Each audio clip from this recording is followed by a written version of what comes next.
My name is Sandy McKenna, and this is Unforgettable Conversations, the podcast that is your roadmap to resilience, sharing extraordinary stories from people just like you and me who have weathered life's storms. You'll find inspiration and motivation in every episode. Chao is one of the most inspiring individuals I've ever met. He's the host of Perspective Maintenance. He's a dynamic leader and a clarity coach. In today's conversation, John shares tips on how changing your perspective can lift mental blocks and get you unstuck, freeing you to be your healthiest, most creative, and fulfilled self. Now, let's get this conversation started. Good morning, John.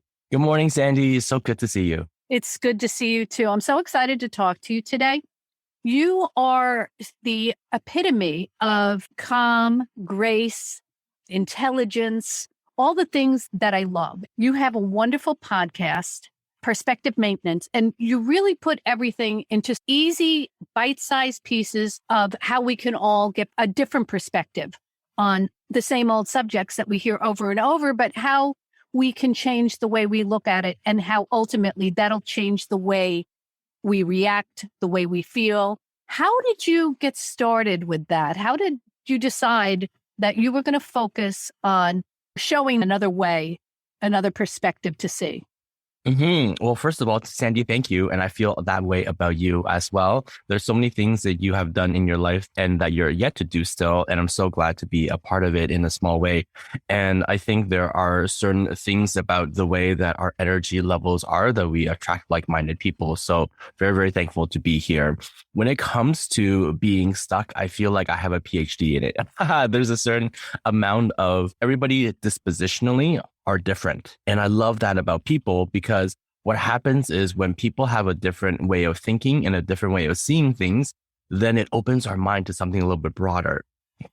And sometimes we will have this, oh, I've never seen it that way before moment.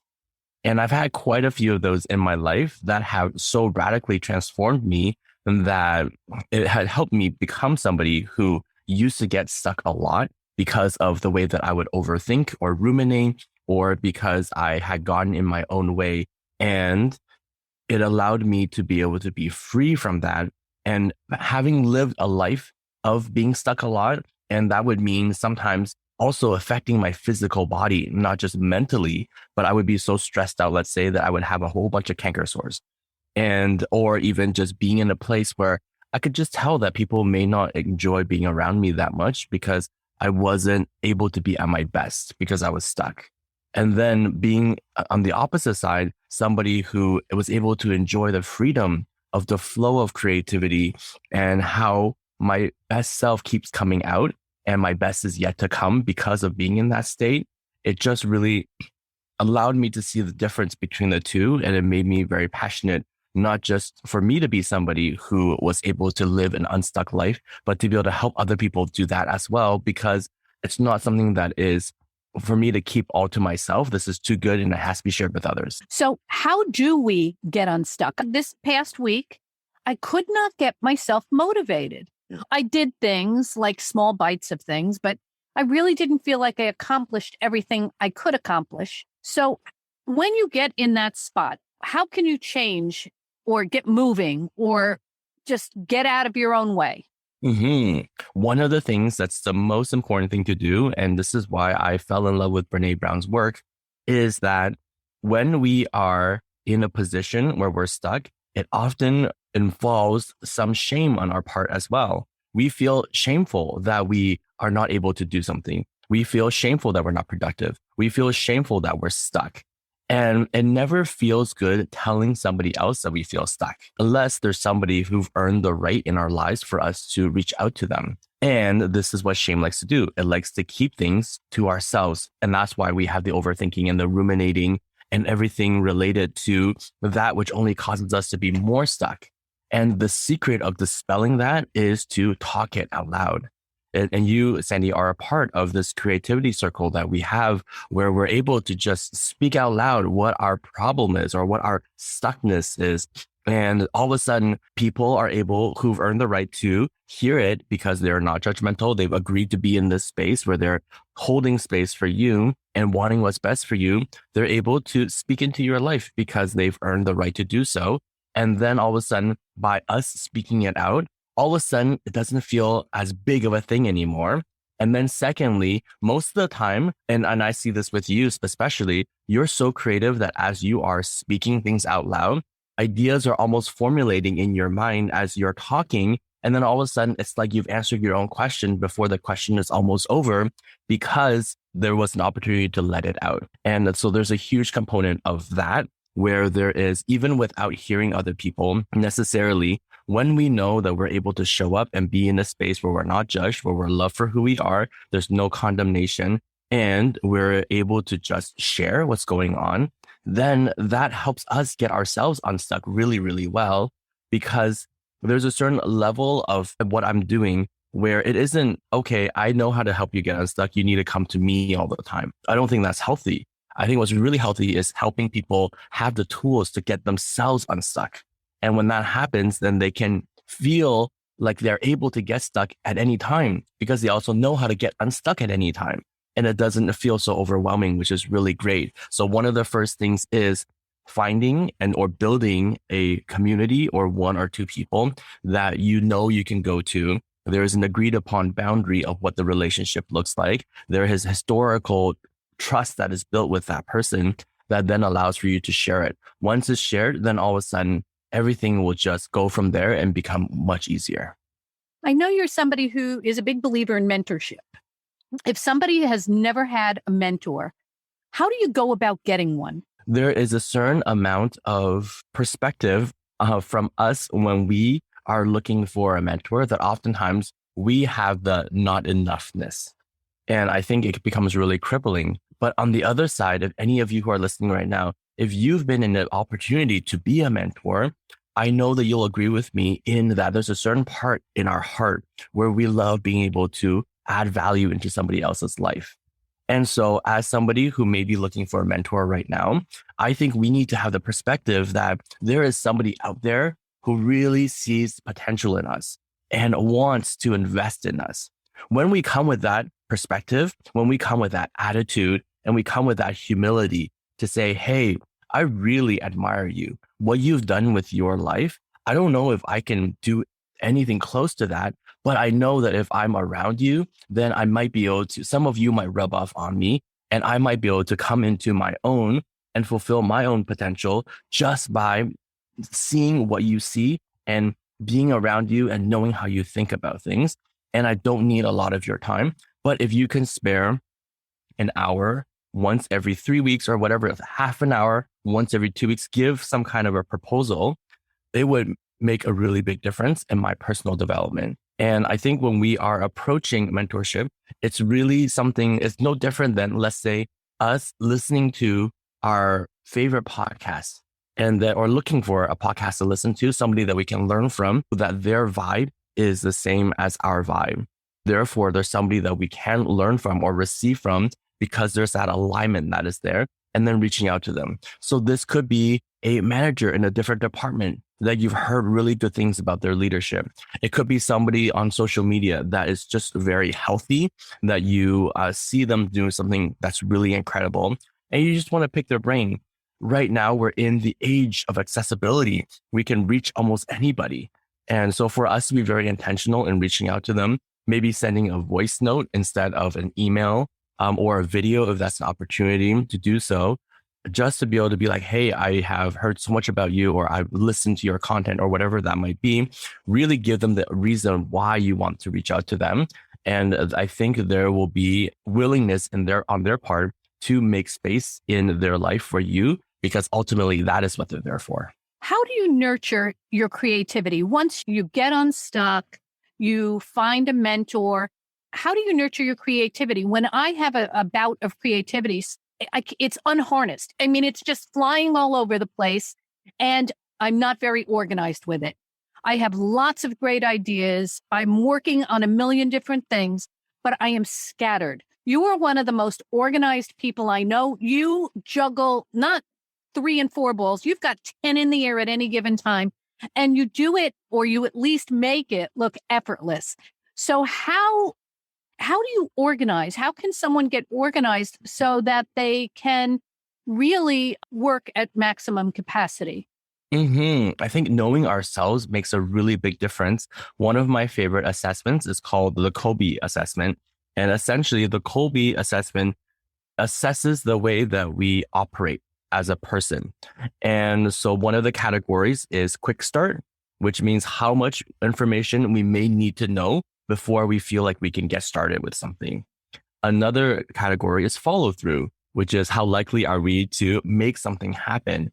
And so when we understand ourselves and we know how we operate, then we can create a system for us. And that really is the beauty of what it is that I have been doing with my coaching and with my podcast, is providing a system for people.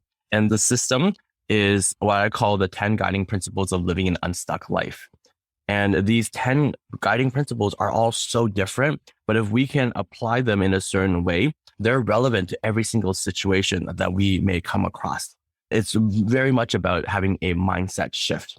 So when we have a system, so let's say, for example, I have a very high quick start, which means I need to gather a ton of information before I can feel comfortable getting started with something.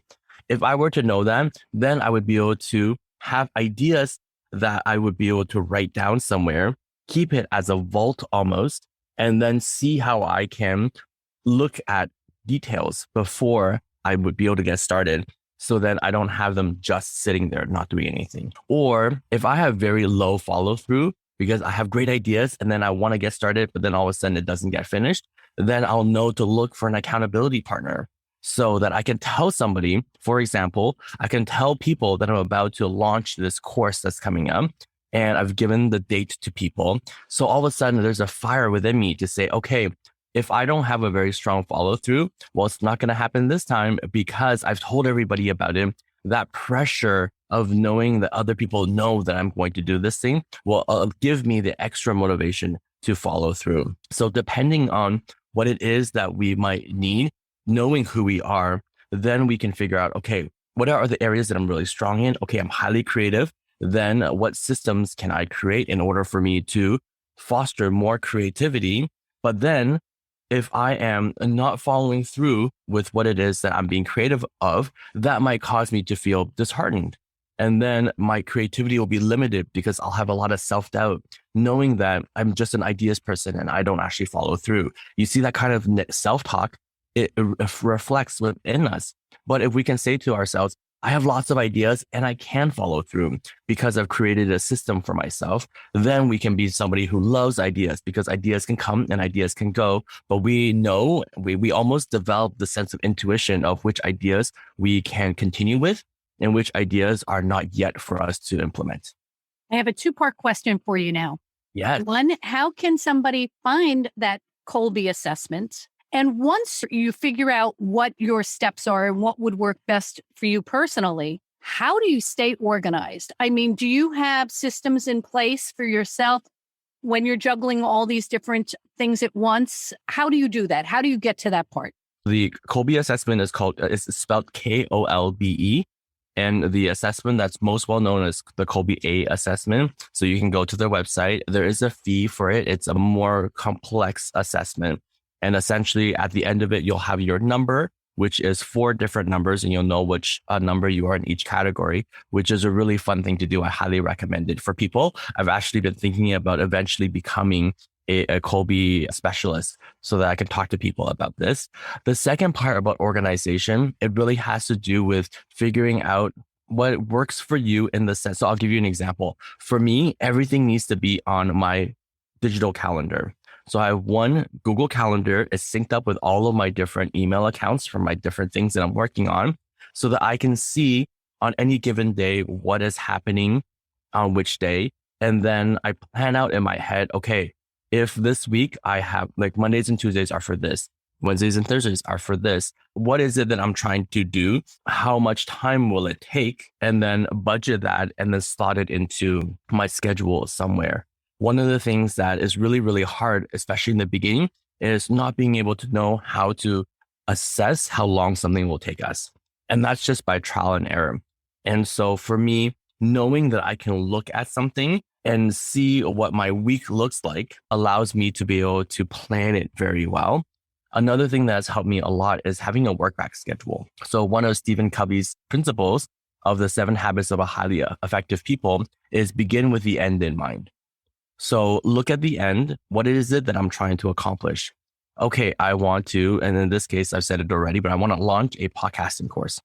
So what are the steps then that I would need to do in order to make that happen? And then work backwards. It's almost like reverse engineering something and be like, oh, okay, great. Then this means I need 6 weeks of runway in order to start it and then be able to implement it. If we take the time to properly do that, then we'll be able to slot in all the different steps along that 6 weeks into our calendar as well. So then there's a little bit of accountability on that side.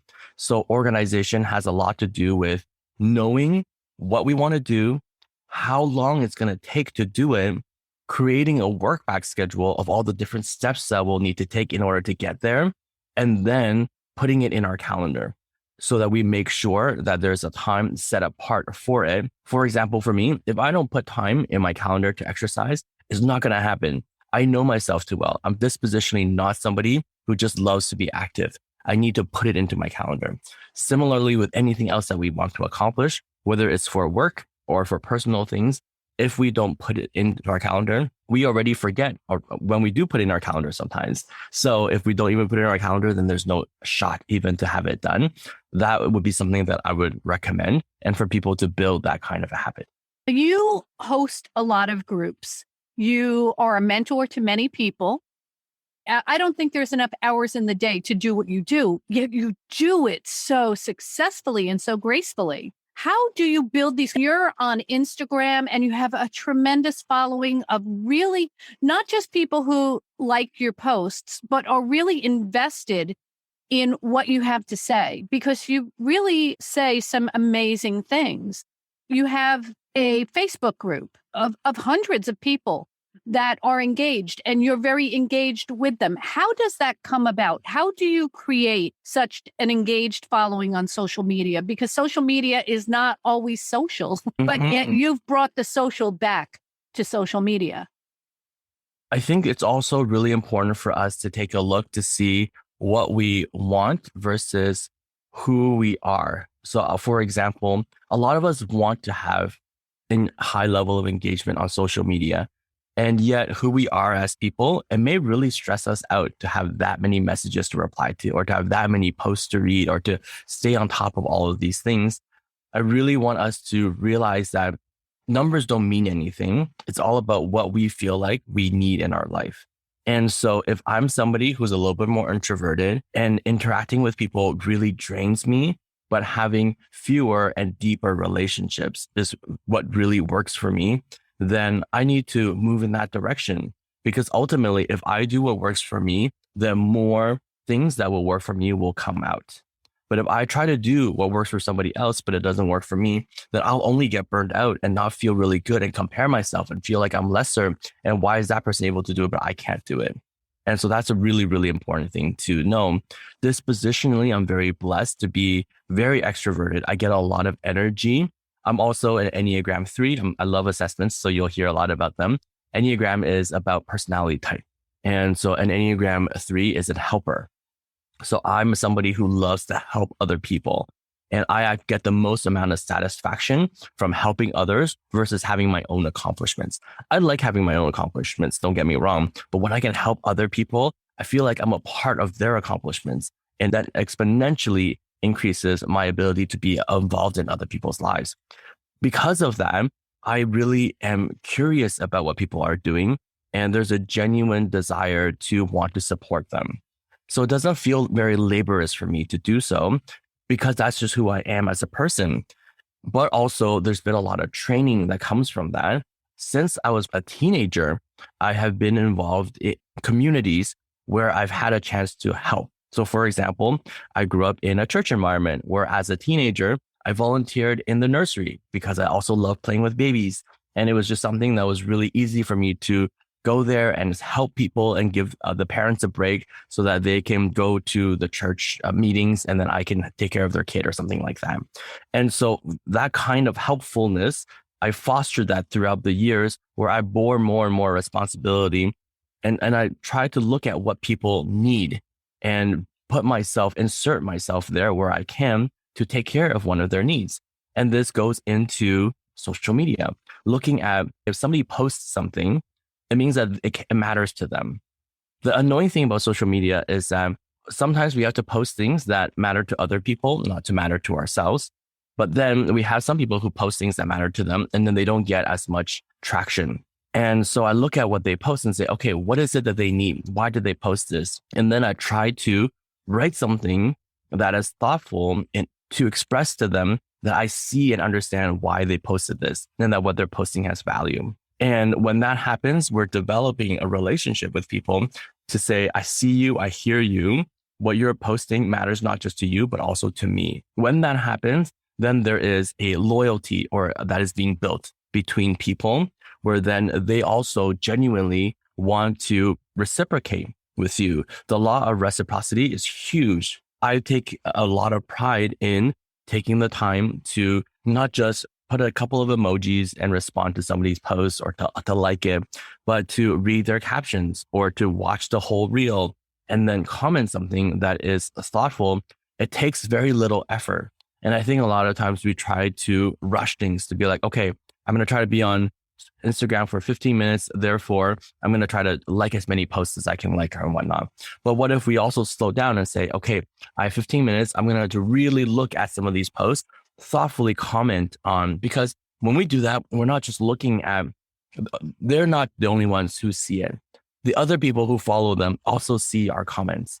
And this is our personal branding.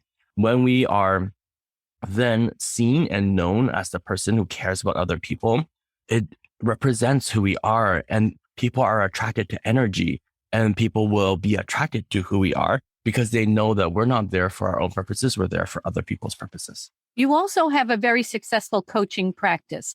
What is it like for somebody who becomes a part of that practice? Because of what we were just talking about, it flows very naturally to coaching because a lot of times, and me included, I'm not able to see myself clearly. Oftentimes, other people can see me much more clearly.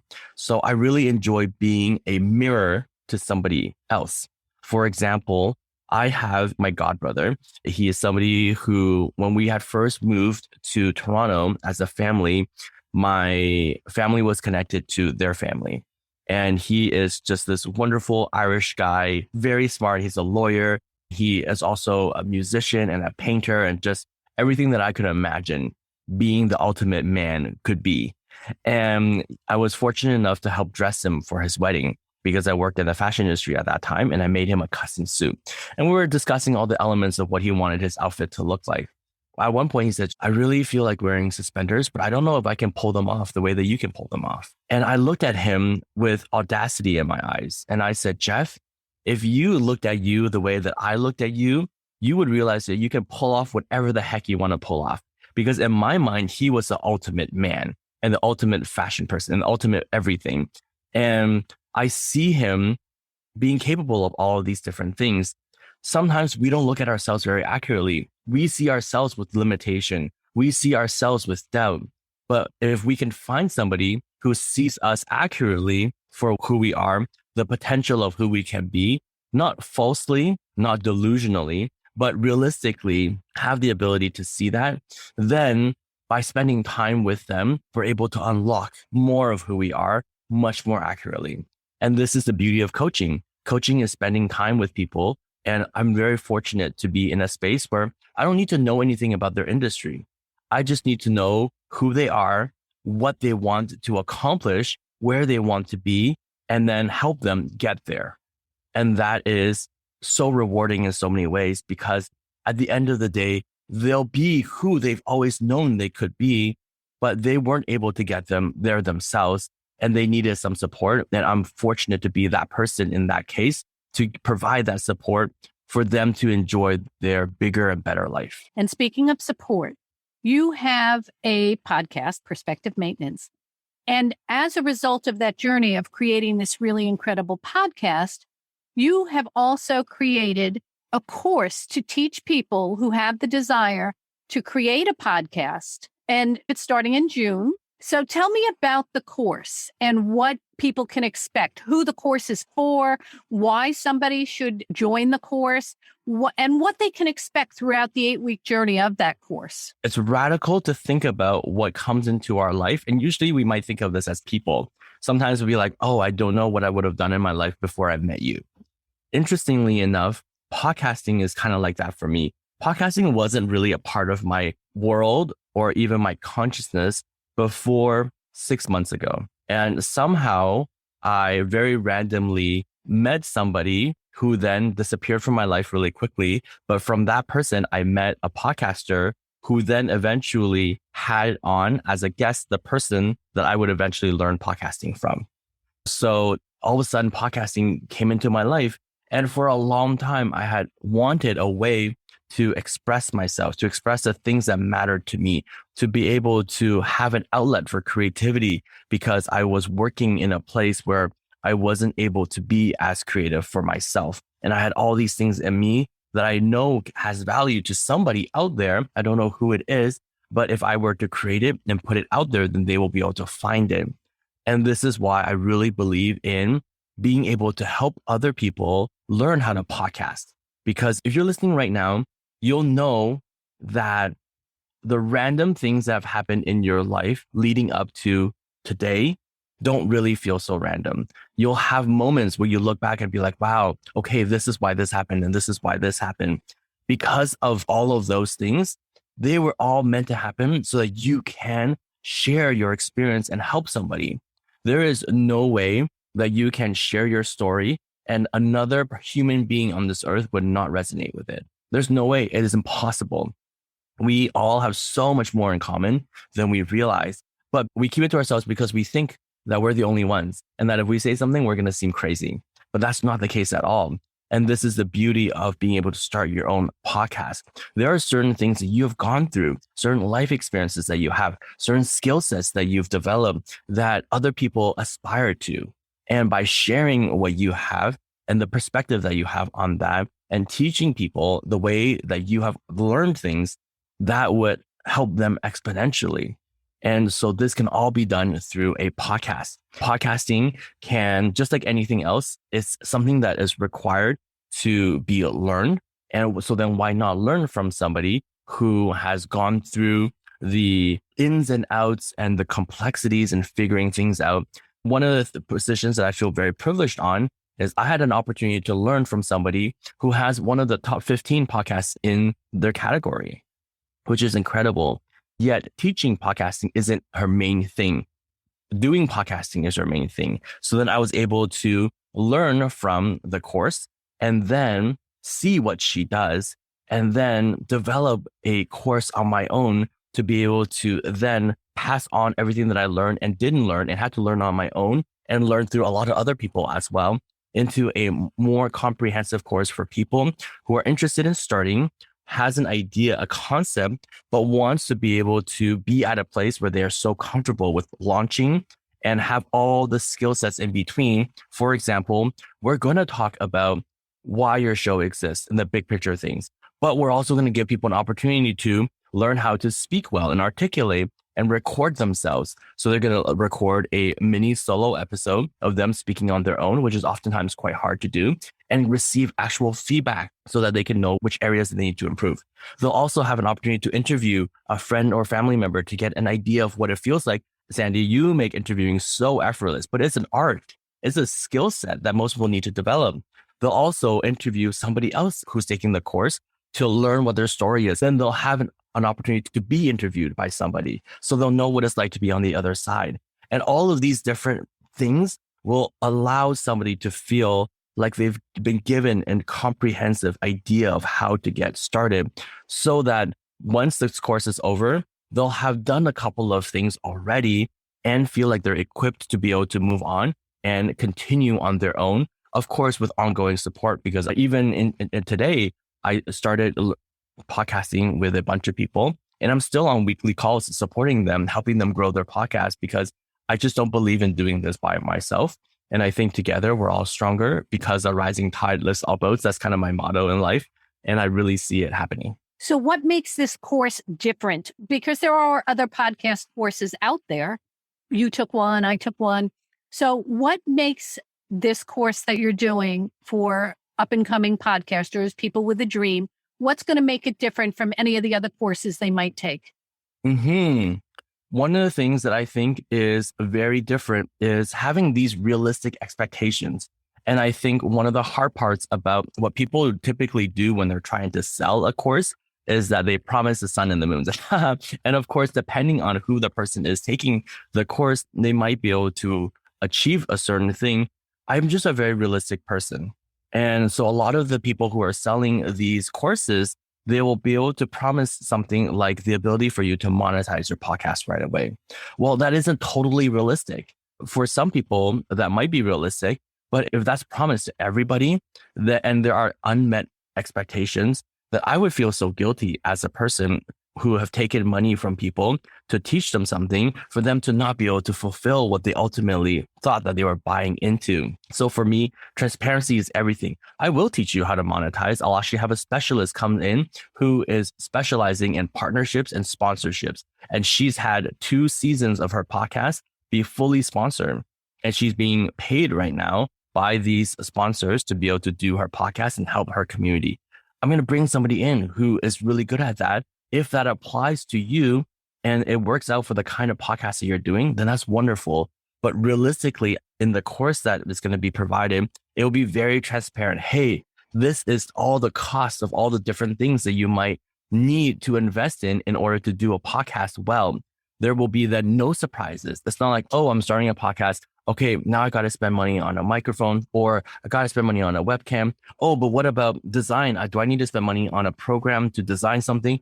Oh, what about editing? Do I need to spend money? And then before we know it, all of a sudden podcasting can be very expensive, but it doesn't need to be if the right tools, the right resources are presented to you. Then also a list of all the different things that are recommended, recording platforms, editing platforms. And then you'll know, okay, this is how much I may need to budget in order to have a really high level, high quality podcast. It's about presenting that. And I think that is where I really do stand apart. Besides the support that you're going to get and the kind of learning environment that you're going to get and the friends that you're going to make in your life because of the community that we're building through this, besides all of those, which are wonderful, and that's already so important in itself, you'll have the ability to be walked through something with enough information for you to know how to move forward, how much money you might be spending and investing in this, how much support you might need after this to keep going, and then have this actually be a part of your life. So it's not something that is a great idea that then you spend some money to learn how to do, and then it's not going to be in your life 4 or 5 months from now. My goal is to make sure that everybody who starts a podcast knows how to stay in a place where they feel passionate to continue their podcast, have the resources to feel unstuck when they do feel stuck with their podcast, and then be able to have this as a part of their life for however long that they decide, not to stop because they just feel unmotivated and they feel stuck and they don't know what to do. That'll never happen with my course and my community. Who is this course for? Who would you think would be your perfect client? I think the perfect client would be somebody who really feels like they want to connect with people and that they really want to share something. If you feel like there's something bubbling up within you that you just don't really have a space where you get to speak out what your experience has been, where there's something that you're very passionate about, but you don't quite know how to share it, then this is a wonderful thing for you. Whether you have a full-time job and you feel like that's not really relevant to the passions that you have in your life, and you really want to have a space to discuss what you want to discuss, or whether you're a stay-at-home mom who has so much experience and maybe is so passionate about parenting or any topic that you may have, psychology or personal development. These are all areas where, depending on what you care about, you can make a podcast about that. And I would say anybody who feels like they really want to express something, then they're the ideal person for this course. If you're still trying to figure out what you want to talk about, then there may be a little bit of soul searching that could happen. And if you want to have a one-on-one call with me to figure that out before you spend the time and the money to take this course, that would be more ideal, because I want you to be able to hit the ground running so that you're set up for success. And so you can go to thejohncollective.com, book a call with me to figure out what you may want to talk about if you feel unsure. Because when we start the first class, we're going to be, in one sense, full steam ahead and allowing you to feel equipped and learn how to do this podcasting thing. And being set up well is a really big part of that. It sounds like it might be also perfect for a small business owner. Just say if somebody has a deli and they want to talk about, different ways to make sandwiches. Yes. And it could promote their business as well. 100%. There's nothing quite like podcasting to give exposure to a business. And what's really neat is that a lot of times businesses have a hard time being known for who they are. And podcasting gives people a different perspective of who they are, the story that they have, the why that they're there. If you're somebody who loves deli meats and you understand why a meat from Italy, it tastes different, like why prosciutto tastes different from here versus there are people who are going to appreciate that and then want to only shop with you because you understand your craft more than other people. So definitely for small businesses or for big businesses, so many large corporations are getting into podcasting.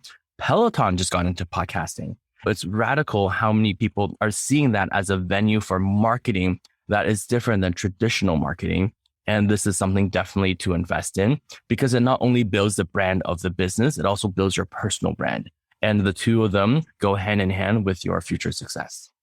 Well, that sounds like the perfect way to end the show today. John, thank you so much. I will put all of your information in the show notes where people can find your podcast course, how they can get in touch with you for coaching or just for a quick call to see if, you're a good fit for them. Yes, thank you so much. And I really thank you for being somebody who knows how to hold space for people. And you really listen actively when people are sharing what they're going through. I've listened to so many of your episodes where you just know what question to ask, and not because you planned it per se, but you're actively listening and you're invested in the people that you're interviewing. And I really appreciate that. Thank you for inviting me here. Thank you, John. Wow, John's energy is contagious. He's opened my eyes to seeing things in a new way. If you're stuck and need a refresh, the Perspective Maintenance Podcast is an invaluable resource. All the links on where you can find John are in the show notes below. Until we talk again, have a wonderful week.